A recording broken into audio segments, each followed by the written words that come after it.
যাই করি না কেন লোকে পিছনে কথা বলবেই, কিন্তু তারপরেও সবকিছু ফেলে দিয়ে নিজেকে এগিয়ে যেতে হবে। কারণ আমার ফ্যামিলি কিভাবে চলবে সেটা আমি বেটার জানি, যে আমার কোন কাজ করা উচিত, কি থেকে আমার আর্ন হবে, সেটা আমার পরিবেশ বলে দেয়। আমি লিজা আক্তার ক্রিস্টি, বাংলাদেশের প্রথম উবার লেডি ড্রাইভার। ছোটবেলা থেকে খুব ইচ্ছা ছিল মানুষের হেল্প করার জন্য ডক্টর হব। আমার বাবা আসলে বিয়ে করে চলে গিয়েছিল, সেটা 97-এর কথা। তখন আমি ক্লাস 7-এ পড়ি। যখন চলে যায় মা চলে আসে নানু বাড়িতে। তো নানু বাড়ির ফ্যামিলি এত বড় ছিল, আমরা 2-3 দিন না খেয়েও থাকতে হতো। ওইখান থেকে আমি কিন্তু কাজের সন্ধানে নামছি, কি কাজ করা যায়। 12 বছর থেকে আমার সংগ্রাম শুরু হয়েছিল।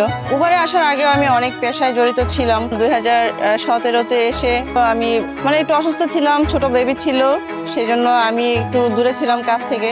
আমার হাজব্যান্ডের জব চলে যায়, তো গাড়ি ছিল যেহেতু, তো আমি ফ্যামিলিকে বললাম যে গাড়িটা বিক্রি না করে সাময়িক ক্রাইসিসের জন্য আমি উবার চালাই। প্রথমে তো ফ্যামিলি একদম মানা করে দিল, তখন আমি অনেক বুঝায় তারপর উবারে স্টার্ট করলাম।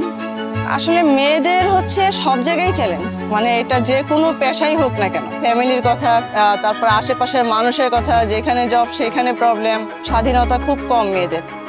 মেয়েদের উদ্দেশ্যে আমি একটা কথা বলতে চাই, লোকে পিছনে অনেক কথাই বলবে, সেদিকে লক্ষ্য না রেখে সামনের দিকে এগিয়ে যাওয়ার লক্ষ্যে চলা উচিত।